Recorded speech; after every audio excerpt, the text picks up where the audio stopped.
It's The Real News. I'm Aaron Mate, continuing with part 2 of my conversation with Gideon Levy, veteran Israeli journalist for the newspaper Haaretz.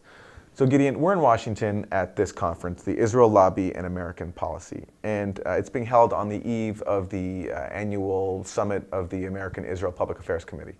In your keynote speech today at this conference, at this sort of counter summit to the AIPAC summit, you said that the Israel Lobby in Washington is the Israeli people's biggest enemy. Why? I said it's the biggest enemy of Israel in the United States because they corrupt Israel, because they work for an automatic and blind support for Israel no matter what Israel is doing. This is corrupting Israel because they supply Israel, who is totally occupation addicted, with more drugs and more money to buy the drugs. This is not friendship. This is corrupting a society and corrupting a state. If it wouldn't be the Jewish lobby, maybe America's policy in the Middle East would be real more just and more even-handed. Israel, justice, Palestinians, everyone would have gained out of it.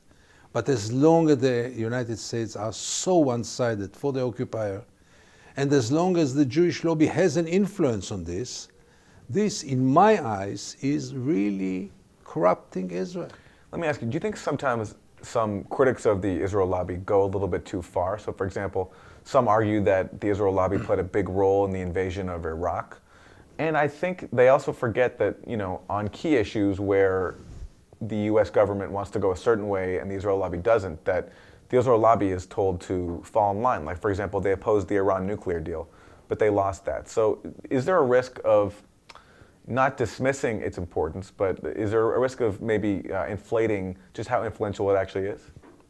Exaggeration is always an enemy of truth.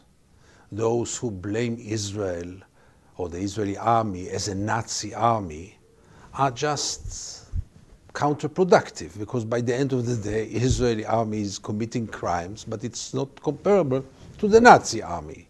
So therefore, you miss the point. Same of all kind of conspiracy theories about the role of the Jews or the role of the Jewish lobby. You didn't mention 9/11. There are also those who believe that the Jews are behind 9/11. What Israel is doing is bad enough without exaggerating.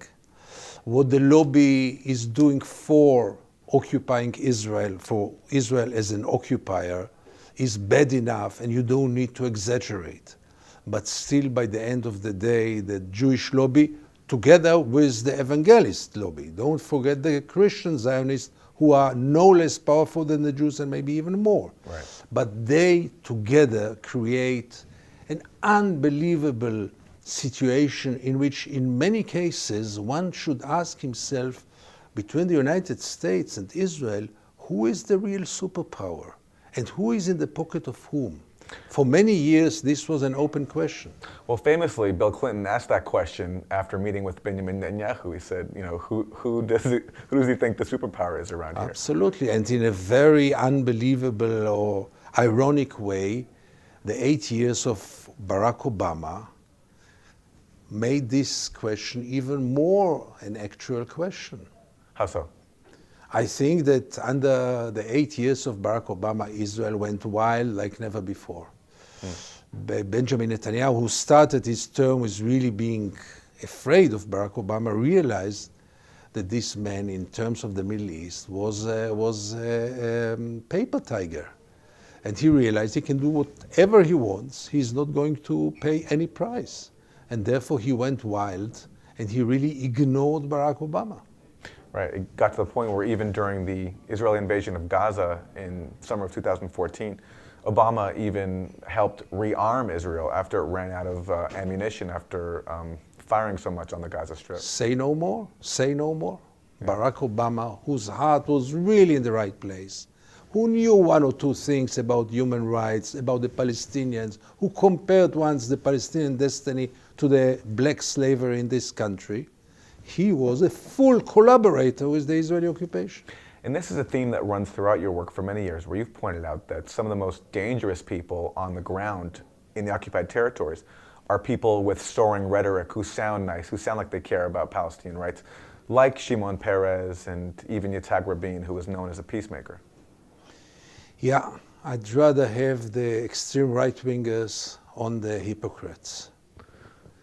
I think that with the right-wingers, at least you know where you stand. I mean, what you see is what you get. So on that front, we have Trump now in office, and he is moving the U.S. embassy to Jerusalem, fulfilling an extreme right-wing wish, but also a wish of many prominent Democrats too in the Washington, like Chuck Schumer. Is it better to have someone in like Trump who can at least more honestly show the real face of U.S. policy? Absolutely yes. Donald Trump put an end to the masquerade. He declared officially that the United States is one-sided. He put an end to this masquerade in which the United States presented itself as an even-handed mediator, which it was never. But now it's very clear, it's on the table. We are only with the occupier.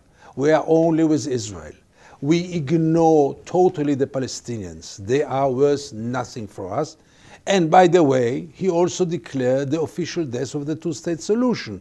Because if Jerusalem is only the capital of Israel, it's very clear that there will never be a Palestinian state. And by this, I am very grateful to Donald Trump. He at least called the bluff. But when you say that this certifies the death of the two-state solution, why grant them that right? I mean, insofar as Palestinians have a right to a capital in East Jerusalem, they have a right to a state in the West Bank. Israel has no claim to any territory that illegally occupies. Why let Donald Trump decide that the two-state solution is dead? No, he didn't decide it. He just declared it. The two-state solution died long time ago, and I may say even more than this. The two-state solution was never born, because there was never an Israeli prime minister who really meant to put an end, a total end, to the Israeli occupation. And the best proof is that they never stopped building settlements. And as long as you build settlements, you have no intention whatsoever to put an end to the occupation. He just declared the truce, but the truce was there a long time ago, because once you have over 700,000 settlers, Jewish settlers, in the occupied territories, including East Jerusalem, nobody is going to evacuating this number. And therefore, reality on the ground is irreversible for a long time now. Donald Trump just declared the ceremony. Why cede them that right? I mean, what if world opinion could put enough pressure on Israel to withdraw from all the territories, and the U.S. policy could be changed so that it no longer covered Israel at the UN and no longer gave it billions of dollars in aid? Would the Israeli settlers stay in their settlements if they no longer had the Israeli military to protect them? I'm thinking very, very long-term, hypothetically here. First of all, it didn't happen for 50 years, Aaron, and not by chance. The world did nothing to put an end to the occupation except of hollow lip service. Both the EU, the UN, and the United States did nothing to put an end to the occupation. When Russia invaded the Ukraine, within weeks, the EU put, big Russia, within weeks, the EU put sanctions on Russia. Now, after 50 years, nobody speaks seriously about any kind of sanctions on Israel. So why would this happen in the coming 50 years? By the end of the day, we have to realize that the world is supporting Israel almost blindly and automatically. And I don't see a way to change it but through civil societies, not by governments. Governments will not change. Towards what goal then? Just a democratic state for everyone in that land? What else is left? If the two-state solution is dead, as I think, we are facing only a one state. Now, one state we have now for 50 years. It's not a new invasion now. Now we have as one state. The only problem is that it has nothing to do with democracy.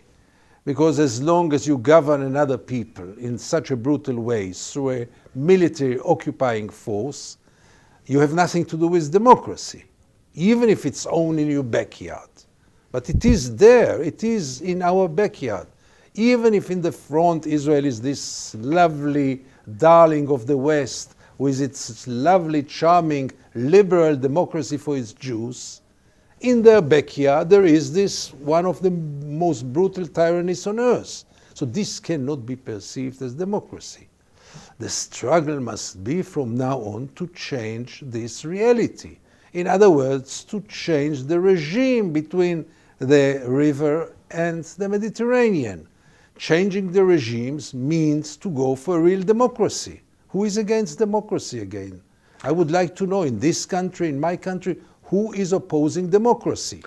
Well, the problem in Israel is that it's the majority of Israelis who are opposed to real democracy. So let's call them by their names. So they are racist. Fair. So it's an apartheid state. No argument there, but the question is it realistic enough to believe that can be overcome, that can be changed, especially when they have the vital support of the U.S. That's why I'm asking, what is more likely to be attained, this unjust two-state solution, or something that no Israeli, at least right now, would ever agree to? Look, the Israelis don't agree to both. The Israelis want to have it all. They want to be Jewish and democratic and occupying. If it goes according to what the Israelis are ready to do, it means continuing the status quo forever. Let me be doubtful that this is possible, because no colonial force lasted forever, and no empire even lasted forever. When it is so rotten from inside, rotten morally, it cannot last forever. So now you ask, what will happen before what? I don't see anyone evacuating the settlers. You mentioned before, and I didn't answer you, about the possibility that they will stay there. This is no solution, because those people went there. You are not just dealing with human beings. You are dealing with people who went there in order to prevent any kind of chance of a Palestinian state. They are not innocent settlers. They have a very clear agenda, which is a racist, nationalistic agenda. If they stay there, there is no viable Palestinian state, there is no peace, there is no justice, there is nothing. So we are left with the one state, and now let's struggle over its regime, over its nature. Let's change the discourse and speak about equal rights, about one person, one vote. What is more just than this? And even if right now it looks like an utopia, I can't see anything else but this. I don't see any other solution. Okay, well, regardless of what eventual outcome there is, let's talk about, as we wrap, the U.S. role. How much of a difference could it make on the ground if there was a fundamental shift in U.S. policy? If enough people in the U.S. got behind Palestinian rights to compel Congress, compel the White House to make serious changes to stop supporting the occupation? You can't exaggerate about it. It will be dramatic. It will be critical. The Israeli occupation, or the two-state solution, or the one-state solution, Israel was never so dependent on the United States, politically, militarily, economically. Israel is totally isolated in the world without the United States. Everything, all the international assets of Israel are due to the fact that they have this open door in the White House, this automatic blind support in whatever they do. The day that this will change will be the day of a new era in the Middle East, no doubt about it. The only problem is that why would it happen? I don't see any signs that it's going to happen. If it didn't happen, even not under someone like Barack Obama, who was really a hell of a promise for people like me. If it didn't happen under Obama, I'm very skeptical. But that's the trap that people like Obama lays, that people like us think that they're going to do it for us. But unless they're compelled to do it by popular mobilization, they certainly don't. You see polls in the United States which are promising. I mean, support in Israel is in a constant decrease, and that's good news. But you don't see any shift in the policy until now, even not a hint, for sure, not under Donald Trump. But I don't think that Hillary Clinton, for example, would be any better in terms of the Middle East. So it's still a long way to overbridge. By the way, this is true also in Europe, between the civil societies, who are more and more critical about Israel, and their governments. And this overbridging will take some more time. We'll leave it there. Gideon Levy, thank you. Thank you very much, Aaron. And thank you for joining us on The Real News.